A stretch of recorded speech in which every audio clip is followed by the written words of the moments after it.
a nossa primeira parada para explorar os mistérios que tem aqui em Nazca. Nós chegamos agora aqui no ponto turístico mais macabro que nós já visitamos na vida. Isso é um pouco perturbador, assim. Agora a gente vai tomar um café e vai seguir para as linhas de Nazca. Só que quando eles foram construir a carreteira, eles não sabiam da existência dos geoglifos, então a carreteira acabou cortando o lagarto em dois.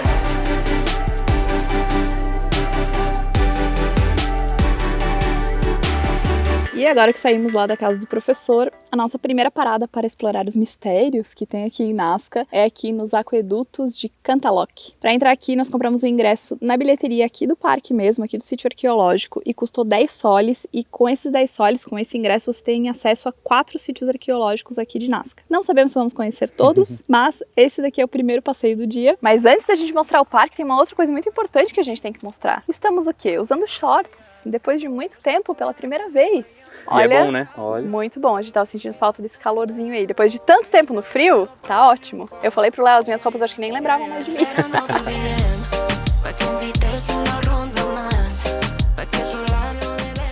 E do lado da van aqui tem um milharal. Mas não se enganem.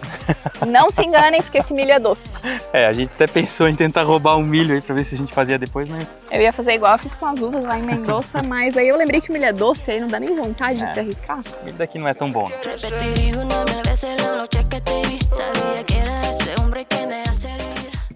E esses aquedutos têm formato espiral, então conforme a gente vai andando na beirada que a gente vai descendo, vai fazendo esse caminho, e aí chega nessa parte ali que fica bem próximo da água, e tem inclusive uns peixinhos lá dentro. E eu tô agora aqui no fundo de um desses aquedutos, não vai dar pra perceber na água, mas eles são todos interconectados, então esse fundo aqui tá conectado com o fundo do outro, né, então passa um córrego de água aqui por baixo, e era assim que eles conseguiam manter toda a parte da agricultura abastecida com água.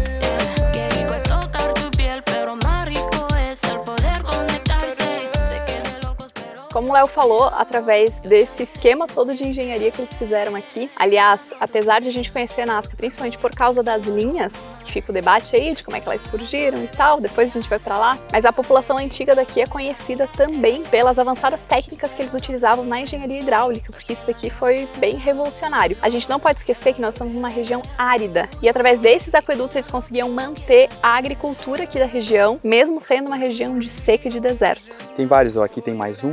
Esse aqui é o que eu tava antes. Lá na entrada tem um bem pequenininho e conforme a gente vai caminhando tem vários. E são todos nesse formato em espiral. Não sei se esse formato em espiral ajudava em uma coisa específica, né? Porque a gente vê vários outros aquedutos e tem inclusive outros aquedutos aqui na cidade que são aqueles aquedutos normais, né? Com as paredes somente, canalizando a água. Mas é bem impressionante ver esse tipo de coisa. E essa palma aqui tá cheia da cochinilha, esse bichinho ali, ó, que a gente viu lá em Tincheiro, que eles utilizam para tingimento da lã. E tem um passarinho bem vermelho aqui, eu não sei que tipo de passarinho que é, mas é muito bonito. A gente acha isso muito, muito interessante. É muito interessante entender o impacto que os povos antigos tiveram no que a gente vive hoje. Mas, depois de uns 6, 7 aquedutos, acho que já dá pra voltar.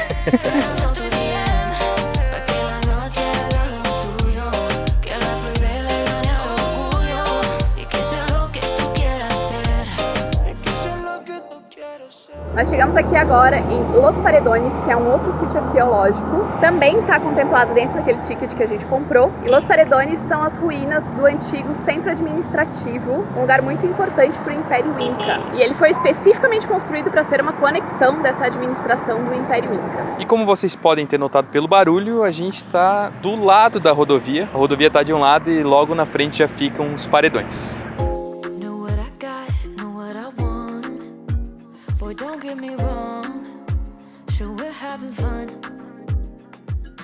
E por ser uma construção inca, a gente começa a ver vários elementos que a gente via lá em Cusco, né? Ali a gente tem uma parede de pedra bem retinha, iguais as que a gente encontra por lá. As janelas nesse formato que a gente conseguiu ver lá em Tincheiro também, então a gente começa a ver muita similaridade entre as duas culturas. E essa aqui é a ruína do Palácio do Representante de Cusco, aqui nessa região, aqui nesse centro administrativo.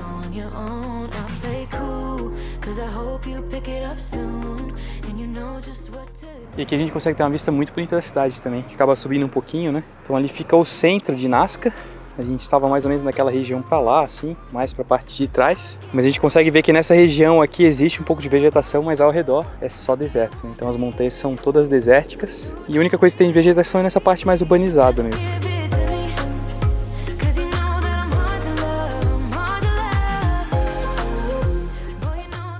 E nessa parte de baixo, que já no final do passeio, a gente consegue ver mais ou menos como é que eram essas construções antigamente, né? Então foi restaurado aqui essa parte pra gente ter uma ideia de como teria sido na época dos Incas. A gente fez a trilha, que é demarcada aqui, e é super tranquila e rápida de fazer. Mesmo filmando e fotografando, a gente não levou meia hora para fazer o caminho todo. É importante você saber que o ticket ele vale para os 4 sítios arqueológicos: o Aqueduto, os Paredões e os outros 2 que são sítios de geoglifos, o El Telar e o Las Agurras.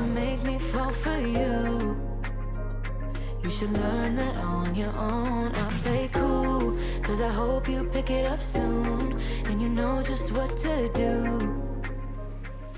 Mas você precisa fazer os 4 no mesmo dia. Logo que a gente chegou aqui, tinha uma pessoa e ele veio conferir os nossos tickets, ver se era de hoje mesmo, e aí liberou pra gente entrar e avisou que a gente precisava seguir a trilha, exatamente como tá demarcada aqui. O ingresso ele acaba saindo relativamente barato, vai sair na faixa de uns R$13 mais ou menos, e você pode conhecer um pouco, né, da história dessa região. Uma coisa que é triste é que você não encontra ninguém explicando ou nenhuma placa explicando o que tem ali. A gente teve que procurar tudo na internet, teve que buscar informações, porque apesar de ter alguém controlando os tickets, não tem ninguém para explicar e nenhum folheto, nenhuma placa de sinalização. E isso acaba sendo meio ruim. Eu vi vários comentários de pessoas falando assim: Nazca tem um super potencial para explorar o lado turístico, mas infelizmente acaba não fazendo de uma maneira que estimule as pessoas a virem conhecer outras coisas além da linha de Nazca, que a gente consegue ver inclusive passando na estrada, então nem precisaria vir para a cidade para isso.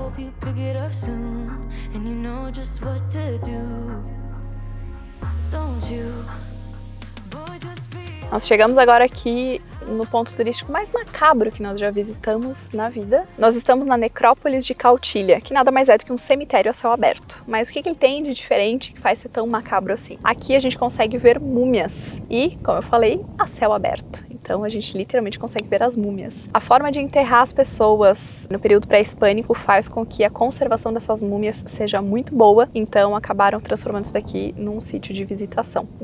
Eu não sei se eu quero mesmo entrar.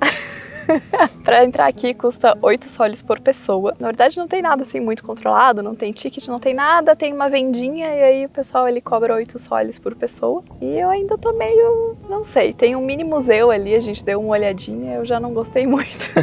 Mas eu vou começar e se eu não achar muito legal eu espero o Léo no carro.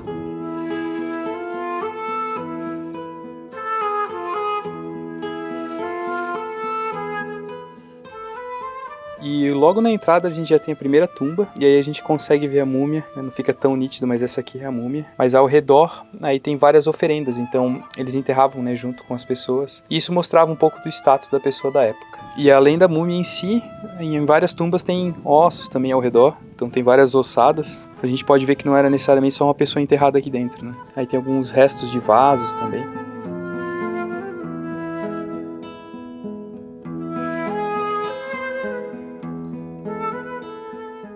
E normalmente a gente vê, né, que para poder preservar uma múmia, preservar um corpo, precisa de uma série de coisas controladas, temperatura controlada, umidade controlada. Só que aqui é tão seco, né, e tem tanto vento, é tão frio durante a noite, que essas múmias acabaram se conservando aí por milhares de anos. E hoje em dia a gente consegue ver esse tipo de coisa. Aqui é Museu do Louvre o quê? Entendeu? Aqui é tudo ao céu aberto e tudo está preservado. É insano, né? Mas infelizmente algumas pessoas acabam mexendo, né? Então várias tumbas da região aqui foram saqueadas e tal. Foram destruídas, então se perdeu muita informação arqueológica. E ainda hoje, né, existem alguns turistas que vão lá, metem a mão onde não devem. Então o pessoal ali da entrada, inclusive, pediu para que a gente não toque em nada, para não deteriorar ainda mais as coisas, né?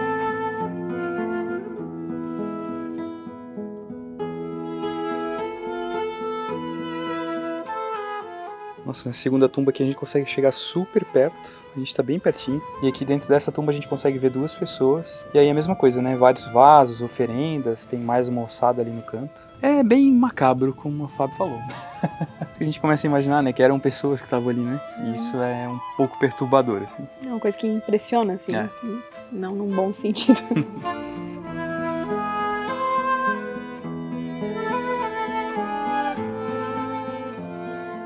E agora os nossos próximos pontos são as linhas de Nazca.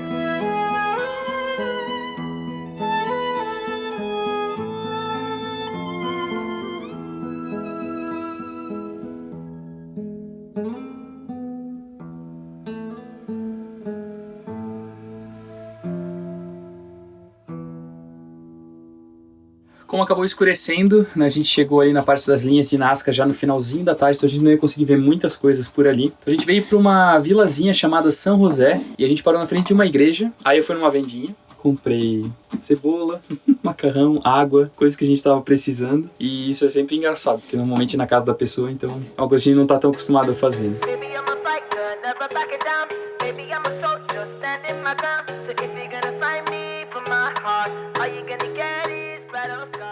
Bom dia, galera. A gente dormiu nesse lugar aqui, na frente de uma construção abandonada, e do outro lado da estrada tem uma igreja super antiga. E ontem, quando eu fui no mercadinho, perguntei para as pessoas a respeito de segurança e tal, se era tranquilo ficar aqui. Eles falaram que era super tranquilo, que vários viajantes param aqui. Foi bem legal acordar com essa vista aí. Agora a gente vai tomar um café e vai seguir para as linhas de Nazca.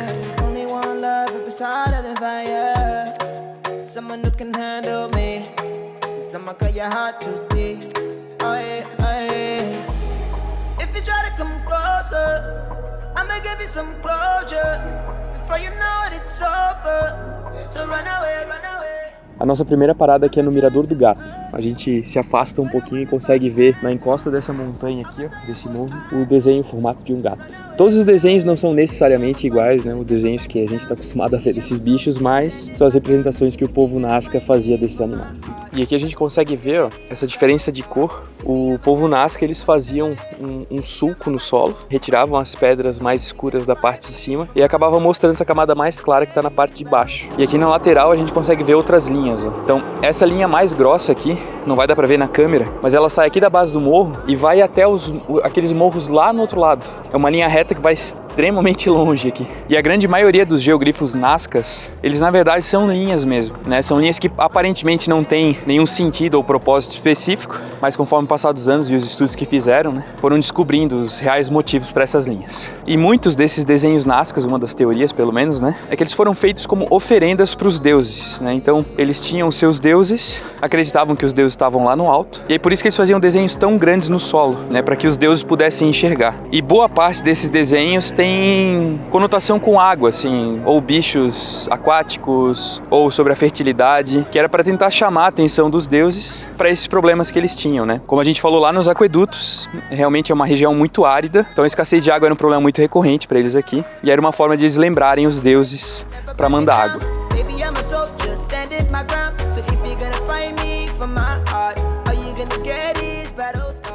E aí nesse morro especificamente, a gente tem linhas chegando de todas as direções na direção desse morro. Então aqui tem uma linha, ó, que tá vindo nesse sentido aqui. Aqui tem duas que vêm daquele sentido para cá, uma que vem naquele sentido para cá. E aí esses pontos onde tem várias convergências de linhas, onde as linhas acabam se encontrando em um determinado ponto, aí acredita-se que era onde eles faziam as orações, né? Então eles peregrinavam para essas regiões aqui. E aí nesses pontos onde as linhas se encontravam, era onde se encontravam os templos. Léo, e como é que você sabe de todas essas coisas? Você é muito inteligente.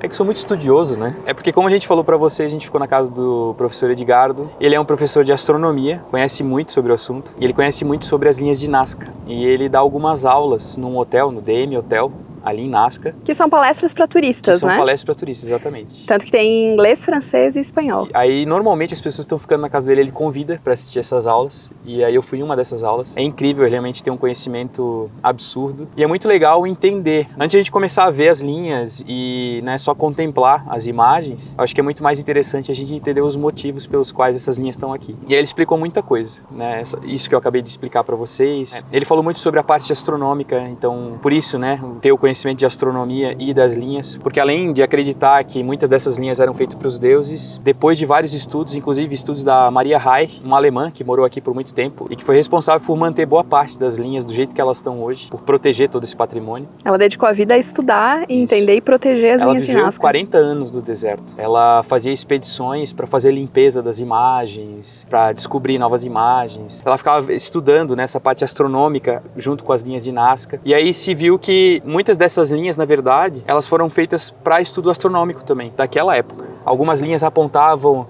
né, onde o Sol ia nascer no solstício de verão, onde o Sol ia se pôr no solstício de inverno. Então, realmente, muitas coisas estavam conectadas com esses desenhos e astronomia. Inclusive, várias das figuras que foram feitas, né, depois de vários estudos, eles puderam comprovar que, na verdade, eram representações de constelações. Eles enxergavam constelações como a gente, né, tem algumas hoje e desenhavam os animais nessas constelações. Então, é muito interessante ver esse tipo de coisa.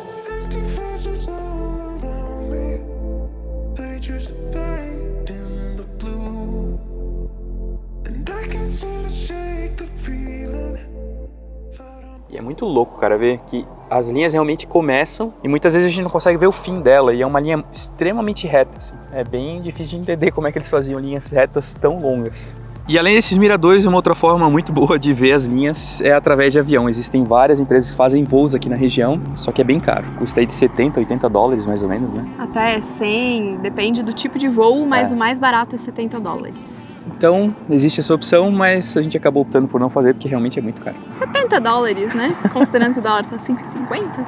É.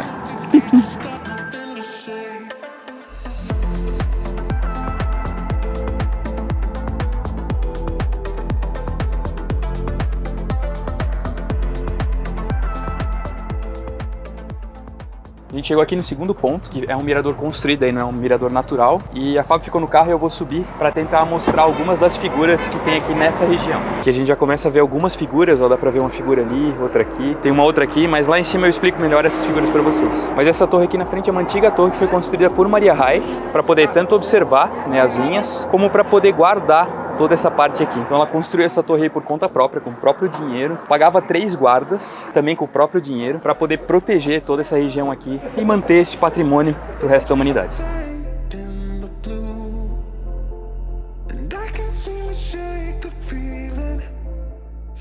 E aqui de cima a gente consegue ver várias linhas retas, o desenho de uma árvore. E aqui do ladinho tem um desenho de um lagarto. Só que quando eles foram construir a carreteira, eles não sabiam da existência dos geoglifos. Então a carreteira acabou cortando o lagarto em 2. Então tem a parte do rabo do lado de lá da rodovia e o restante do corpo do lagarto do lado de cá. Além do lagarto, uma outra figura que é cortada pela rodovia é esse retângulo. Ó, tem, não sei se dá para enxergar bem, mas tem um retângulo que atravessa também a rodovia, um retângulo bem grande. Assim como a gente já falou em vários outros vídeos atrás, né, sobre a capacidade desses povos, né, de construir as coisas, de superar os obstáculos. É muito legal também poder ver esse tipo de coisa, né, e não somente as construções e tal. Acaba entendendo um pouquinho a cultura dessas civilizações antigas. Mas é isso, a gente espera que vocês tenham gostado de conhecer um pouquinho de Nazca com a gente. Ainda vai ter bastante vídeo do Peru aqui pela frente, então já se inscreva no canal, ativa as notificações para não perder nada. Segue a gente lá no Insta também, @LeoFabioVale, e a gente se vê no próximo vídeo.